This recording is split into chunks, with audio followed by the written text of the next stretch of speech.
Hey, what's good, everybody? I'd like to welcome you all back to the Boombox Guru channel. I'm your host, LB. So today's video, we're actually going to be talking about industrial music pioneer Skinny Puppy. This will be CD update number 21. And most of you watching this may not be all that familiar with Skinny Puppy, because honestly, they're not a band that had a lot of commercial success, but they've been a huge influence on a lot of acts. I mean, you just go look at Nine Inch Nails and Marilyn Manson, for instance, and then go check out Skinny Puppy, and you'll see who influenced them in a lot of what they do, as far as like their showmanship and their music and so forth. But this is a band that I recently decided to get into. Actually, it's been about a few months that I've actually been digging into their catalog, and I really enjoyed what I heard. They actually hail from Vancouver, Canada. They formed back in the early 1980s, and they're considered to be one of the pioneers of electro-industrial music. And they really influenced a lot of people outside of industrial music as well. But a lot of industrial rock and industrial metal bands really named them as a huge influence. And me being a huge fan of industrial rock and particularly industrial metal, a lot of my favorite acts like Ministry and like Fear Factory and so many others within that space were always naming Skinny Puppy as an influence, and it made me want to really go check them out and check out their music. Also, a YouTuber on here named Metal Trenches, he is a huge Skinny Puppy fan. It's one of his favorite bands. He did a video about a couple of years ago where he did a tier list ranking their albums, and that was also something else that inspired me to want to dig more into their music. So I was wanting to do this video probably about 2 or 3 months ago, but I just didn't have the time. There was a lot of things that was getting in the way and coming up. But in that time, I managed to procure 5 of their studio albums on CD. And I gotta tell you, it wasn't easy trying to find their stuff on CD because a lot of it is out of print. Uh, I do know that a few of their releases they've reissued on vinyl. I think recently, probably this year. But I'm not a big vinyl guy, even though I do buy vinyl here and there. As you can see behind me on my shelves, I'm a CD guy. So purchasing and trying to find these CDs, it wasn't that easy because most of them are out of print, and then it was hard trying to find some that were reasonably priced, but also in a good condition. So it was a little painstaking, but I'm very fortunate to have the CDs that I have, and I do plan on seeking out a few more, uh, within their discography on CD. But right now, I'm just gonna show you these 5 CDs that I have, and we're gonna get started with the first one that I have here. So the first one, and I'm doing this in chronological order, is the band's second studio album called Mind the Perpetual Intercourse, released in 1986. Yeah, this is the band's second studio album. I know a lot of people like to consider this their third studio album, but it's really their second studio out. It's really their second studio album because Remission, that was an EP. Their first proper studio album was actually Bites in 1985. But this was the first one with the classic lineup. This was the first one with Dwayne Goettel, and he actually replaced the departing Bill Leeb, who went on to form Frontline Assembly, which is another pioneering industrial band. But I really like this record, really enjoy it a lot. From what I can tell, Dwayne was a huge influence on furthering the band sound because when he got into the band, he was the one that really started to bring in that more industrial sound. Because if you listen to the Remission EP and Bites, those records, they're more of like dark synth wave, in my opinion. That's the way they sound to me. They sound more like dark synth wave. But this record, this is the one that really sounds more industrial. Still has a little bit of those aesthetics from the prior 2 releases, but there's definitely a change in the sound. Just sort of like a very experimental, like avant-garde take on electro-industrial. I mean, this is a very interesting record. It's weird, but it's weird in a good way. Like there's moments where you're sitting there and you're just really intrigued by what's happening. You don't quite get it, but it sounds great, and you're just really focused in, and you really want to know where's this gonna go. So this is a record that really keeps your attention throughout the whole listening process. It's not a dull moment on this album. One song in particular, though, that I wanted to point out is the song called Dig It, which was the single from this record. Any Skinny Puppy fan will tell you with a passion that the song Down In It by Nine Inch Nails was a total ripoff of Dig It. And Trent Reznor himself even admitted that the song Down In It was a ripoff of Dig It. He was just trying to copy Skinny Puppy. But you go listen to Down In It and then go back and listen to Dig It, and you'll see what I'm talking about. Because Down In It, it's really just a sped up, faster version of Dig It. But so many other great songs on here, like the first opening track, One Time, One Place, God's Gift, Maggot, Stairs and Flowers, Antagonism, 200 Years, Chainsaw, Burnt with Water, just the whole entire album. And I really dig this, man. I just really like the experimentation. I like albums where it's experimental and it really keeps your attention. You're just so eager to find out where things are going to go next. And that's exactly what this record does. So, really great record. My opinion, the beginning of the band really starting to find their sound and really their own identity within the industrial music scene. And I think a lot of that is owed to Dwayne Goettel's addition to the band, because he was the one that really brought that into their sound. But this is a great record. Definitely worth checking out. I mean, I wouldn't steer you no wrong, but Mind of Perpetual Intercourse, definitely worth checking out. Definitely go definitely go give it a listen. All right, so the next one is Cleanse, Fold, and Manipulate, 1987. Yeah, really good record. But I gotta tell you, man, this record is darker. It's darker compared to mine. This one is creepy and has a horror vibe surrounding it. I mean, you can just look at the album cover and see that, yeah, this is gonna be dark. This is gonna be darker and it's gonna be creepy. I remember I read a comment somewhere where somebody said that them and a friend was in a record store and they just happened to see this album cover. And they didn't know who Skinny Puppy was, but they just saw the album cover and they figured, oh man, this is like some death metal, like heavy dark stuff. And it wasn't death metal, but it was definitely dark. But that was their introduction into Skinny Puppy. So I thought that was a really interesting story to hear how somebody got into the band. But Cleanse, Fold, and Manipulate, I kind of look at this as being sort of like a transitional record, because I kind of feel like it's almost like the close of that first chapter of the band, but it's also the beginning of where they would head with the next other releases after this. There's a lot of moments on here where I feel like there's a foreshadowing of where the band's sound would go, like with VV Set 6 or Too Dark Park or even Rabies, if you want to mention that one. But the record has like a lot of these like horror themes surrounding it, like song like Draining Faces. Draining Faces starts off with this real like kind of abrasive static that has like horror samples in it, but then by the end of it, it goes into like this really cool electro rhythm. The Morning which is pretty much a dark ambient track that is built around horror samples. I remember I was listening to this album one day and I fell asleep while that song was coming on, and like the dark like keys and synths kind of startled me a little bit. It woke me up because it was scary. I mean, it sounded like the backdrop of something of like a climatic scene in a horror film. That's the way it sounds, and I'm pretty sure that was the band's intent.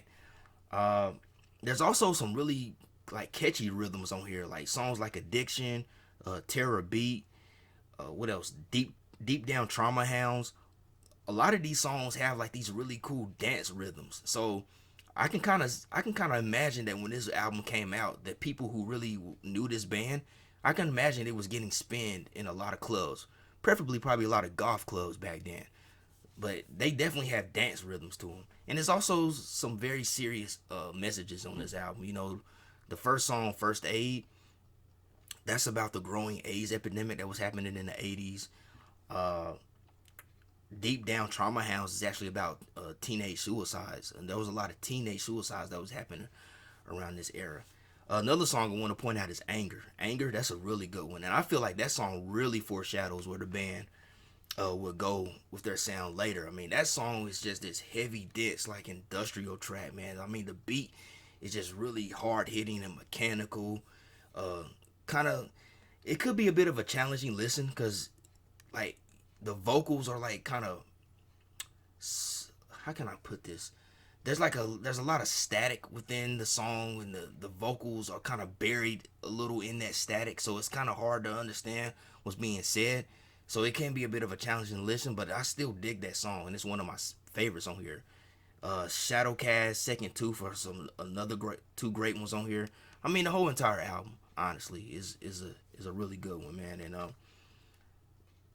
like I said, I think this was a transitional period where the band was really, you could hear where the band was, where they were coming from and where they were about to go later on, man. But definitely one of their best records. Sometimes I think it's a bit underrated too. I think it's a little bit underrated because in my research, I didn't really hear a lot of people talk about this album a lot, but it's still a great one that's worth checking out, honestly. Okay, so the next one, Vivi Set 6, released in 1988. And I'm pretty sure a lot of Skinny Puppy fans consider this one to be their favorite one. I've seen a lot of people online talk about how this is their favorite one. A lot of people consider this to be their best album. I like it. I don't disagree with any of that, man. It's a really good record. This is probably I think this was my most recent purchase when I was seeking out Skinny Puppy CDs. It was this one. But yeah, this is a real good record. The title VV Set 6 is actually a play on words. It's a play on the word VV section and like 666. It's basically saying VV section is evil. That was VV section was like, I think it was like a practice that was being done more prominently in the 80s on animal testing, like where animals were really being tortured and stuff like that. I don't know if that still happens today. Maybe not as much as it was back then, but I know it was a real issue back in the 80s. It was a real issue back then. But that's what that title is in reference to. But some really great songs on here. You know, ones that I really like: Hearthstone White, Human Disease, Scum, Who's Laughing Now, Texture. Texture's got a real good video. I guess it goes along with the title of the record about vivisection, animal cruelty, and so forth. So if you're an animal lover, it might be a bit disturbing. You know, I have a pet myself, so it will touch your heart when you see that video. But it's a really good song. State Aid, Hospital Waste, Yes He Ran, Pumpkin Park Zoos, just all around, overall, just a really great record. You know, there's a lot of great songs on here. Oh, I forgot to mention the opening track, Dog Shit. But that's the title. That's the title of the song. Great opener. VX Gas Attack. Just a lot of great songs on here with a lot of deep messages, a lot of social commentary, a lot of messages that can be taken serious. You know, things that can make people think and be aware of what's going on. But I really like this album. Unfortunately, I think it got underrated a little bit when it was released. I think the band had a lot of controversy because of their live performances, where they had like the fake animal props where they were like decapitating animals and stuff like that. But it wasn't real animals; it was props. But you know that it stirred a lot of controversy for the band. Like their live performances really stirred a lot of controversy, and it kind of overshadowed the record. I think back in the day, for what I've read, I don't know if that's actually the truth, but in any case, man, it's still a wonderful record that's worth listening to and checking out. I mean, to me, like I said about Cleanse, Fold, and Manipulate, like how that record was a transition, I feel like Vivi Set was like that beginning of where that band would take that sound. Very abrasive, very dense, very heavy, a lot of hard-hitting rhythms and so forth, man. Just a really good record all around. So definitely an album that you guys need to check out. Glad to have this in my collection, man. Really good record. All right, so this next one is actually it's a little bit controversial. There's been like a mixed reaction from fans. Some people love it, some people hate it. But that's Rave, released in 1989. This is a reissue. I think this is what, the 1998 reissue on CD. Yeah, this album was a little controversial, but for me, this was actually the first Skinny Puppy album I listened to that really got me into the band. One, because Al Jourgensen of Ministry, he was involved in this record. He was a producer on this record. He collaborated with the band on this record, and also because the song Warlock. I was listening to a Spotify playlist, Skinny Puppies playlist, and the song Warlock came on, and I thought that was such a great song, and instantly I had to go check out more of their music. Really great song. If you never heard Warlock, definitely go check that song out. But yeah, this fans love it or hate it. Some people liked this album, others didn't like it. The ones who didn't like it, they felt like it had too much of Al Jourgensen's influences, and it sounded too much like a Ministry record. And I can actually agree with that. It does sound a lot like Ministry on here. There's a few moments here where you get the Skinny Puppy sound, but it does sound a lot like Ministry on here. But I'm a Ministry fan, so I don't mind it. I actually think it's a cool record. I actually dig it a lot. I listen to it quite a bit. You know, I mentioned Warlock as being a really great track, but the opener track, Rodent, that's probably one of the best opening tracks I've ever heard on the album. So that's another track from this record, definitely worth checking out. I'm pretty sure Al Jourgensen had, I'm pretty sure Al had a hand in that song. It definitely has a Ministry vibe to it, especially that one part where the guitars come in, those heavy metal guitars come in. But some other great songs here: Two Time Grime, Fastest Jock Itch, which that's pretty much like an industrial thrash metal song. 10 Omen is another one of my favorites. Songs 8 through 10 were 11 on here on this CD version. Those songs are good. Rivers is a pretty cool song. It's more of an instrumental bent around samples. It's got a really cool rhythm to it. Coralone, Amputate. Those songs are cool, but I have to admit, they kind of that part of the album kind of loses it for me a little bit. It's just not as interesting as the first few tracks. It's the first half of the album. It's just not as interesting, but they're not bad at all. It's not bad songs at all. But probably I was about to say Ministry. Probably Skinny Puppy's most accessible album. I've seen a lot of copies of this on CD online. But you got to be careful because that's part of the controversy behind this album. When this album initially came out, the wrong mix got released, and it had like a poor quality where the sound was really muffled. So that fans really they didn't really go for that too well. But I think in 1992, that was when the first reissue came out that fixed that and had the actual right mix that was supposed to go out. And that's what I have right here. But this is the 1998 CD version. So you have to be sure you get the right CD version. But I've seen a lot of copies of this on CD available online. So you just got to be sure you pick the right one. Try to go for the 92 or 98 reissue. Don't go for the 1989 one because you're probably not going to like it as much. But, Rabies, I think, is a good record. But there was a lot of controversy going on during this album that it's too much to get into, but you can look it up and read about it. But there was a lot going on. But in any regards, man, I think it was a pretty good moment in the band's career. I'm one of the people that like this album. Actually, I don't hate it at all, man. It could be a little bit of a bias because I also dig Ministry. So, and knowing that Al Jourgensen was involved in this, that's what sparked my interest to want to check this album out. But it's a really good album. I think it's probably the most accessible in this bunch. Like for people to probably want to get into and listen to. It's not really a challenging listen as opposed to some of the other ones. But still a really great record that I highly recommend though. Alright, so the last one on this video is Too Dark Park, released in 1990. Yeah, this is my favorite Skinny Puppy album, to tell you the truth. As much as I like Rabies and Al Jourgensen being involved, this is my favorite one. I honestly, I think this might be the band's best album, and I'm saying that without really listening to anything after the process. But I just dig it, man. And it's weird. It's weird because Rabies was sandwiched in between Vivisect 6 and this album, man. The band they did. They expressed dissatisfaction with Rabies, not too long after it was released. And I kind of understand where that dissatisfaction comes from because Rabies, it really doesn't sound totally like a Skinny Puppy album. It does sound a lot more like a Ministry album, to be quite frank.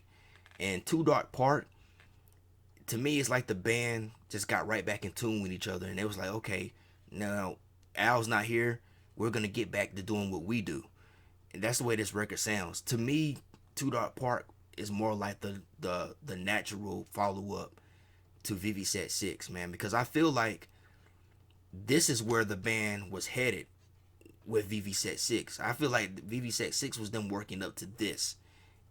And it almost kind of makes Rabies kind of seem kind of like a, I don't know, is outlier the right word to really describe it? It just almost seems, it almost seems like Rabies is sort of like a, it almost sounds like a spin-off sorts, if you get what I'm saying. It's a great record, but it kind of sounds weird being sandwiched in between Vivi Set 6 and Too Dark Part. But this record was just so heavy, so dense, so much more abrasive, but underneath all of that, you still get like those catchy dance rhythms on a lot of those songs, man. And that's what I dig so much about this record, man. It's everything just seemed to gel so well with this record, man. And I think unfortunately after this album, things didn't quite go that way. At least with this particular lineup of the band. I just feel like after this album, things just kind of went downhill from there. But at least they were able to put out a wonderful record, a masterpiece in my opinion, because there's nothing really bad that I can say about this record, except for maybe that the songs are a tad bit too short in some cases. It's like once you really get into some of the songs, it's like it's almost over. But other than that, man, I think they did a really wonderful job on here. I mean, I like this whole entire album. I mean, I think I like tracks 1 through 7 the most, maybe. Well, you know what? I ain't gonna say that. I like the whole darn thing. Some favorites of mine: opening track Convulsion, Tormentor, Spasmolytic, which was a single, had a really interesting video. Rash Reflection, Nature's Revenge, Shoreline Poison, Grave Wisdom, TFWO. I really like TFWO. That's a banger. So many, even the final track Reclamation, which is kind of like a outro interlude instrumental. It's really cool. It's just kind of, it's very melodic. It's heavy and dense, but it's also very melodic. It's beautiful. Sounds really beautiful. Morpheus is Laughing. You know what? I like all these songs. That's why this one's my favorite. I'm just going ahead and say it. I like all these songs. That's why this one is my favorite. Anytime I listen to Skinny Puppy now, this is usually the first album that I go to. Is Too Dark Part. I think it's wonderful. I think it's a wonderful album. But definitely a record worth checking out, man. Especially if you want to hear something very heavy, but not necessarily heavy metal or something like that. I think this would be the perfect album to listen to if you're looking for something like that. But I like it. It's a classic, and I've heard a lot of Skinny Puppy fans call this their favorite too, as well. It's my favorite, and I think it's their best album, hands down. But yeah, Too Dark Part by Skinny Puppy.